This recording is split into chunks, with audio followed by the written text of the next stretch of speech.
Okay.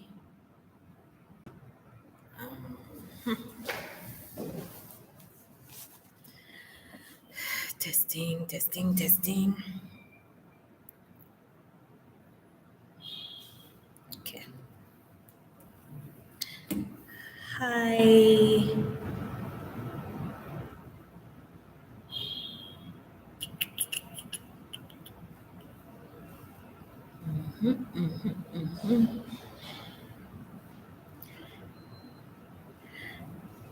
Hi, guys. How are you? Not sure anyone is logged in yet, but I'm happy to be here. I thank God for today. I thank God for you. And today specifically, I just came very organized. Very organized. Anyway, I wanted to tackle something that's not new to any of us. It's not, you've all heard it before, and that's called domestic violence. Yeah, these are my thoughts. These are some of the things I've read about the topic, but it's just something, it's one of those things that really eats me up. So let's just dive in if I jazz too much. What's domestic violence? Liz, what do I understand by domestic violence? As per the books I have read, domestic violence, it's also called intimate partner violence. Others call it domestic abuse or relationship abuse. It's a pattern of behaviors that's used by one partner to maintain the power and control over another partner in an intimate relationship. There's abuse in all other forms, but today specifically, I want to speak about domestic violence, which is where one partner maintains power and control of another partner in any intimate relationship. One thing we need to know very quickly is that domestic violence does not discriminate. Most of us have heard about the word domestic violence, but sometimes there is there are areas which are a bit gray that makes us a bit doubt. Sometimes even when someone is in a relationship where there is violence, they might easily not understand that they're in that point until somebody, like some of these points come to light. That's why you see most people are talking about it. There's a lot of content online. There's so much better. Even if this video is not helpful for you, please, please, please, please, please research and read about it. Because if you are not the victim and you are not the perpetrator, the one inserting the violence, maybe someone near you is being victimized. Maybe someone near you is the perpetrator. So please, let's equip ourselves with this knowledge so that everywhere we are, everything we are doing, we have the knowledge so that we can easily help out somebody. Do you even know what domestic violence is? Do you really understand what it is? Can you tell that this person is in trouble? Can you tell that this person needs help? Or we just wait and listen until you see a lot of tears? That's when you can easily say, no, let's jump in and help this person. Yes, so please, please, please. Trying to see if my volume is high enough. I hope it's high. I hope you guys can hear me. If anyone is not hearing me, please say something. Yeah, so domestic violence does not discriminate. It's not like only particular people in a particular region can be in this situation, or particular races or particular age groups or religions or genders. No. Most people think that it's only women who are in domestic violent situations, but very many cases have been reported about men too being victims. Everybody is either a victim or a perpetrator or a friend or a close person to one of these two. Whether you're married, single, or dating, or cohabiting, there's nothing that is tolerated as domestic violence in any intimate relationship, no matter the official nature of your relationship. So please, let's keep note. Let's always know that no matter the situation you're in, as long as it's an intimate relationship, if there's violence, it's violence and nothing like sugarcoating it. What are the different forms of domestic violence? We have physical, which is the most popular.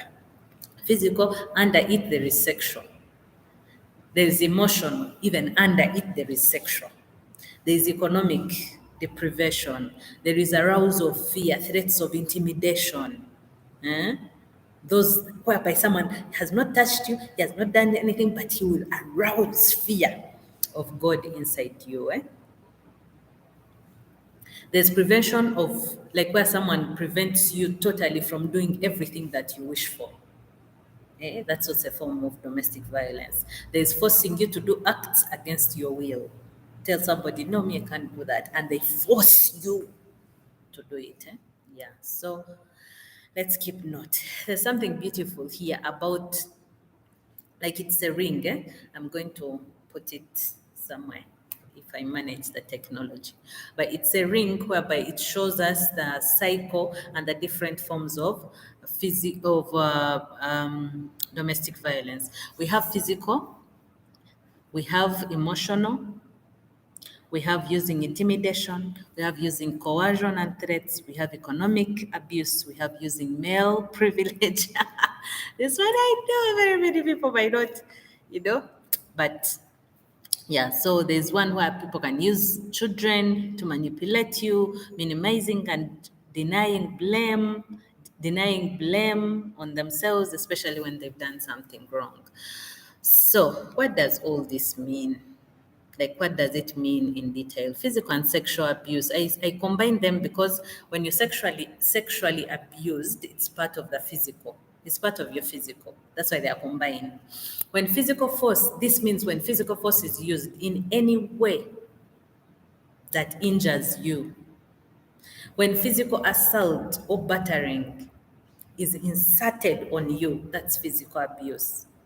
And under it, there's sexual abuse, whereby someone forces to sleep with you, where they coerce you forcefully into the sexual act in general, like forcefully making you sleep with them without your willingness or without your consent. That's sexual abuse. This is a very common question that very many people have asked. Is there still domestic violence? Like, really, is it still there? Over most of these things, we are just hearing them and just, they're just familiar topics that very many people are talking about, but there's nothing else that's being done. Anyway, if the incidents of physical abuse seem minor compared to what have been heard and seen on TV, most people start to question, is domestic violence still really there? Or it's something which was for the 90s and 80s. Why? Because things are less publicized, but it doesn't mean that things have gone off. I know friends who are smiling every day on Facebook, social media. Yes, social media is Facebook also. Anyway, so on social media, smiling, posing with their loved ones, kabu, kabe. But what is inside their relationship, inside their marriage, is actually domestic violence. So just because it's less publicized, it doesn't mean that it's not existing. So please, let's not dismiss it. Let's not put it on the side or just call it a bluff or stories or exaggeration. It is still there. People normally dismiss domestic violence, especially when it has occurred once in a relationship. He just beat me once. He just forced me to sleep with him only 2 times. Ever since we got married, really, 12 years. You see, just because it has happened very few times doesn't make it right. Just because it has happened once in a very rare time, it doesn't make it right. So we need to stop dismissing it just because it has occurred rarely. If physical assault stopped when you became passive, also we easily dismiss that. Just because I started coming, he wants me at home at this time, he wants me to do this, he wants me to do that. I start doing exactly that, and then he stops beating me. Then we assume domestic violence has ceased. Have you seen these things, guys? Please type for me in the comment section down and tell me if you've seen the things I'm talking about anywhere. Whereby just because the man used to beat you because you had particular friends. Every time you come, pia, pia, pia. Why are you talking so and so? The man breaks your phone on your head. Why are you calling so and so? Why are you receiving messages? And then the moment you stop talking to those people, he stops beating you. Then we assume, that wasn't domestic violence. In my marriage, there's no domestic, because I became passive, doesn't mean that it wasn't domestic violence and it's no longer there. Does that make sense? The other point that makes us dismiss it, and I've seen this so much. If there's any other form of abuse and there's no physical assault, most people say, I'm not in a domestic violent relationship. He just forces himself to sleep with me. He just denies me money. He just does ABCD. He has never beaten me. Just because there's no physical infliction of pain, it doesn't mean there's no domestic violence. Like I said in the definition, as long as someone maintains power and control over you in an intimate relationship, that's domestic violence. And this is not an exaggeration. You see from the mannerisms, you see from all these kinds of things, you know your person, you know your relationship, and it's only you who can tell what domestic violence is: physical, emotional, sexual, economic, etc. You know what violence is. Please let's equip ourselves with these concepts. Let's not dismiss domestic violence. Let's not dismiss it. And just because I'm looking good and putting on makeup, it doesn't make anything. Doesn't mean anything. Violence is violence, and that's it. Period. Violence is violence. So please let's take that. Next, what's emotional abuse? This one is a very, very unpopular section of abuse because most people try to dismiss it the best way they can. You know, the funny bit is that most bruises, when someone beats you physically, they can see that your cheek is bruised, they can see your nose is broken, they can see some blood. But emotional bruises are never seen. They're hard to see. Of course, someone, when they erupt, you can tell that there's an emotional situation there, especially if you're a professional. But since we are not, what is going to be beneficial for us to know some of these things? Some bruises are emotional, and the emotional ones are very, very hard to recognize and are often overlooked. The purpose is to chip away your feelings of self-worth and independence. That's what the perpetrator does. The person abusing you makes sure they put away all these confident. You guys, have you ever met somebody who used to be so confident, who had all this courage to them, had lots of dreams, and they get into a particular relationship and all that goes tweet, disappears. So most people who have been abused emotionally, they all that is taken away. Their self-worth, their independence, it leaves them with feelings of worthlessness, and there's no way out within their lives. What is making this noise? Okay, sorry about it's closed. Back. Yeah, so emotional abuse, we need to be very, very keen. And these are the facts about emotional abuse. Most of it manifests through verbal abuse, where someone abuses you. You're worthless, you're useless, you're a curse, you're. Okay, I'm just giving examples that are popping in my head. There are those things that someone tells you that really go deep, like cut deep. They cut so deep inside you. And of course, we are different people. Someone can abuse me and I would not care. And then there's something someone will abuse me and I will not sleep. It will cut so deep. So most of it, emotional abuse manifests in verbal abuse. Abusers usually use threats of physical violence. I will beat you. Mm? Ntakutera. When I get you like this in my hands. Now, such threats verbally, most times they injure us in ways that make us submit to their power. And in so doing, they grab all the power and the control out of the relationship, which is what they're seeking anyway, which is what they want. So scars of emotional abuse are very, very real. They are very, very real. And the person who is experiencing it is the only one who can tell you the extent. But for some reason, our culture, our upbringing, most of these things have been downplayed so much that even somebody who has emotional scars, they only reflect in the fruits, the damaged fruits of the emotional scars. It's very hard to tell someone, you know what, you've hurt me, my feelings are hurt. It almost feels like you're so weak, you're so hurt, you're so yeah. So it's very hard to tell, but they are very real. That's something we need to remember. That's emotional abuse. What's economic or financial abuse? This is so common, guys. It is so common. It's more common than we'd like to admit. The abuser's goal when they are economically or financially abusing the victim is to control them so well and they gain as much power as possible. Remember, all of this domestic violence is rotating around power and control. They just want to get power and control you to the best of their ability.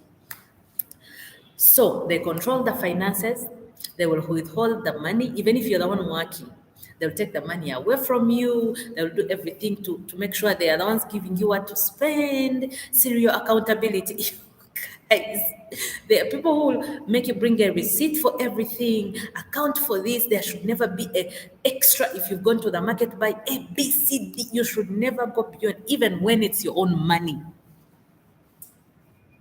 There are people who are talented in that level of accountability, but there are those who actually control you in all of this. The serial accountability, we need to mind it. What is the reason behind that level of accountability? What's our reason behind that obsessiveness to accountability? In that any slight over, you flip. The man will almost kill you just because of 100 shillings, which has exceeded over the budget, restricting you only to a particular amount, whereby someone is like, you can only use 20,000, which is part of the accountability bit. 20,000, never go beyond, never go under, never, it's 20,000, full stop. Preventing or controlling your work. There are people I've seen who they tell you, don't work. I don't want you to work. I don't want my woman to earn. I will pay for you. I'll give you everything you want. They'll control where you work, what kind of work you do. If you do this, no, don't do that. Do this instead. If you start it, they're like, no, do this. Don't do that. There are people who will steal from you. That's part of financial abuse. They'll continuously steal and grumble money from you. And it so happens that our culture has somehow promoted this in some aspects, whereby they encourage, especially, okay, I'm not saying all cultures, please guys don't shoot me. But there are some particular, I've had people say, me, my culture, a woman should do ABCD. And you find it's all related to grabbing, grasping, and keeping for yourself behind the man, from the man's pocket, etc. And some of the things are not true, that some of the things are not real, and it's financial abuse. So the examples I'm giving are not don't generalize them. Just go back in your relationship. This is like just a conversation starter, and start to see what are those things that you are uncomfortable with regarding your finances, your emotions, and how things are happening within your relationship, so that we eradicate abuse to every level. There are abusers who don't know they are abusing their partner. Someone continuously abuses their partner and they have no clue they are abusing them. So we need to be mindful of that. Abusive behavior is a choice, totally. A perpetrator uses the following tactics to control the victim and gain power over the victim. Dominance, they make a decision for you. Whereby you're going to say something, then humiliation, where someone reduces you to something super small. Then isolation, whereby he takes you away from all friends, from family, from people you confided in, from your pastor, from etc. Takes you away from all that and isolates you, and you find the only person you rely on is him and him alone. The threats, I will kill you. You dare leave me, I'll strangle you. I'll take your kids from you. I'll do ABCD. I will arrest you. Threats, intimidation, denial and blame. From blaming their behavior on others to refusing they abused you. You dare tell him, by the way, I think we're in an abusive relationship. Huh? Huh? No, no, no, no, no, no, no, no. They will blame you for it. They will accuse you for it. And this is on different levels, guys. It's on different levels. Just because it's on a lower level doesn't make it any less of domestic violence. We need to keep that in mind. We need to keep that in mind. Yeah. This is the proof it's a choice. I know when we say being an abuser is a choice, it almost seems like abusers pick and choose when to abuse you. Have you guys noticed? Like even the guy who batters his wife, he will never batter them in particular situations. He will pick and choose where to beat them from. Even if he beats them from the trading center, he will choose which people should be present for the beating. There are people, maybe a reverend has come home, he'll not beat her. Maybe some particular friends of his have come, he'll not beat her. So they pick and choose when to abuse you. It's not like they just go all over the place. So abusers carefully choose when and where to abuse. That one we need to remember. That means it's a conscious decision. That's why it's a problem. Abusers are able to stop when it benefits them. You imagine when police comes, guy is beating you, and police comes, he'll stop. Why? Because it's benefiting him. That's why it's a choice. That's why it's a choice. If you give him an explanation that's so good and he gets to know, this one will actually benefit me, you'll see the person stopping. So it's a choice. We need to always remember that. Abusers pick and choose. The cycle of violence in domestic abuse is very simple. Someone abuses you, then they get guilty. When they get guilty, they give excuses. But you're the one who is annoying me. If you don't annoy me, Mchara, I would not be beating you. If you don't do the ABCD, I'm not be taking the money away from you. He gives excuses after he has abused you because he's feeling guilty. And after that, he goes back to normal behavior. Treats you like a person, greets you in the morning, ABCD. So now you slide into the fantasy phase whereby my relationship is nice. Mambi, he just gets episodes. He's a good man. He has bought me clothes. He has bought me this. Then he sets you up for the next one and sets you up and abuses you again. So that's the cycle. For some people, it takes a different and longer time. If I for someone, okay, thank you. So for some, it will take a month. For some, it will take a year. For some, it will take even longer. So just because it's taking longer doesn't necessarily mean it's non-existent. So we need to be careful.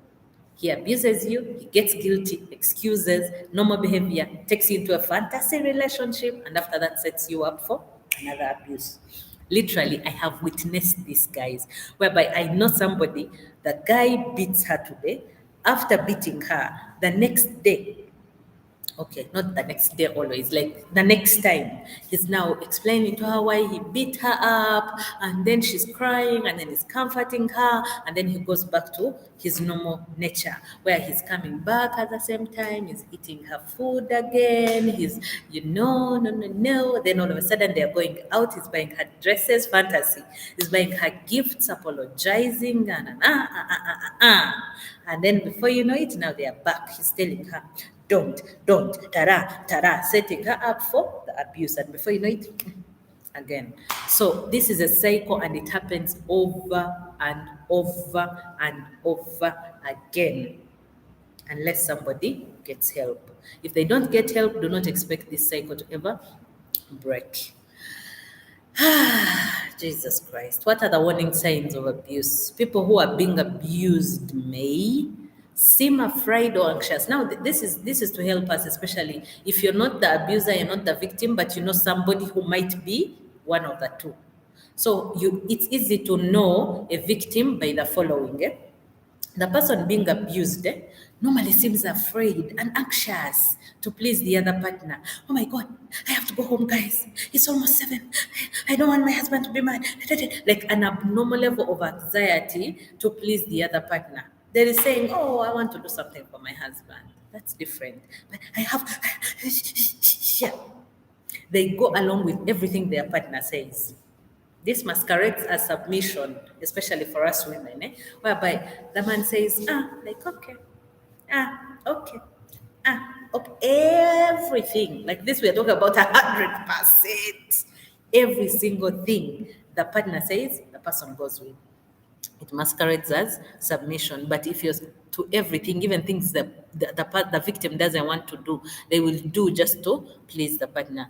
They check in often. Have you seen, guys, there are people I've seen whereby every 5 minutes, hello, I'm here. Okay, I'm sorry. I forgot to tell you 3 minutes ago that I'm talking so and so. Like they will keep updating in a very anxious way.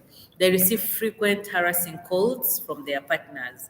Whereby, how come your phone was off? How can I? Then you hear the person explaining, I'm sorry, no, the battery, explaining. Yeah, they talk about their partner's temper, jealousy, and possessiveness. When my husband is annoyed, they normally talk, but we don't pick up on these cues sometimes because we don't know. Or sometimes we just assume, men are ever angry. Women of that culture, they are ever like this. So we assume these things and then we disregard them. Before you know it, the person is actually exploding or actually dying, because there are people who have been beaten to death. You see, eh? So they talk about their partner's temper, jealous, possessiveness. If you notice such partners in your friend, in your sister, in your sibling, please don't disregard them. They show physical injuries or hide them. You find someone's cheek is swollen. What happened? Oh, I fell down. Oh, the baby scratched me. Oh, this and this. Every time they have injuries somewhere, and all the explanations, they are always giving excuses to cover up for the other person because they are fearing. This behavior of violence is such so much fear in the victims. And by the way, guys, the victims I'm talking about is not just the victim who gets battered. The victim is even the people who watch. The children who are within the environment are also victims. So they show lots of physical injury, psychological instability like depression, low self-esteem. They are always, unstable psychologically. These are some of the things. Of course, you can tell, you can say, the Elizabeth I knew in school and the Elizabeth of now, there's a big change. What could be the change? Is it just growth or there's just something else? The person is low esteem, super depressed, and they are very isolated from friends and family, especially people who used to fuel them positively. You find I had a mentor and now I'm isolated. Do you still talk to so and so? No, no, no, no, no, no, no. Do you still talk to your mama? Do you talk to your sisters? I can't. You realize like they are isolated, and it's a gradual process. Before you know it, they are alone. They can even visit a home and say nothing about themselves. They can even reach a point whereby the victim is stopped from even visiting his parents, visiting his relatives, visiting his. Yeah, those are some of the warning signs about domestic violence. But what's next? We are talking about all these things. What should we do? What should we do? You notice all these signs, they're in your relationship, they're in your life, or they're about somebody you care about. What should you do? The only thing I would encourage each one of us to do, in addition to prayer, because most of us, spirituality has taught us pray until something happens. That's amazing, guys. Let's pray. Nothing beats prayer. What should we do? We need to speak, and speak not just anyhow, we need to speak up. Speak up. We need to speak. And we need to speak to the right people. Don't think it's none of your business just because somebody is being battered. Always speak so that they can get help. Speak to them. Speak to them. Tell them, you know what you're in. It's ABCD. They might refuse it, but something could sink in. There's help. Tell them, talk to them in private, explain to them your worries, why you're worried, reassure them of your support. Tell them, you know what, you're not going to be alone. Eh? This thing might seem small. It's not small. Don't disregard it. Please, you listen. You can talk to some professionals. There are organizations helping out there. You can go to police. They can guide you further. Speak. Guys, we need to speak because very many of our loved ones are in these situations. And before you know it, somebody's dead and they are claiming it's ABCD, yet actually it's domestic violence. I have an amazing person. God, I have an amazing person, amazing person who has been in this kind of situation. And all my life I felt so helpless because I could not help enough until a point reached and I started talking. Guys, you just talk. You're like, you know what, this is wrong. Who can we go to? Who can we consult? What can we do? What should we do? Speak, and do not tire to speak. And if you're the one, the victim, please get courage. Speak to somebody. If you're fearing people who know you because of your status, go to police. Most of our police stations, now like here in Kampala, there are like 100 police stations around. Go to any, sit down, get a police person, man or woman, and tell them your problems. They will guide you. They will give you somewhere to go. They will direct you. Please do not die in silence because when you're gone, it's your children who will suffer. Sorry. So please, let's keep mindful of that. Yeah. As I conclude, make sure you always ask questions. If you say something is worrying, concerning, express your concern, listen and validate, offer your help and support the decision they take. And please remember, you have a choice in all these. Children in the families are suffering so much because of everything happening, but let's not keep all these things under the rugs. Parents, just because you're surviving the abuse, you're damaging your children. Please seek the help that you need and make sure that you don't raise children who are going to be abusers because they saw you going through it, who are going to be victims because they saw you persisted. Please. I'm Elizabeth Kengonzi, Mugisa's girl. Please, if you're new, subscribe. If you're old here, I love you. And I realized this live, I had no participant, I had no person, but it's okay. I love you guys. Let's keep in touch. See you. Bye. Bye. Bye.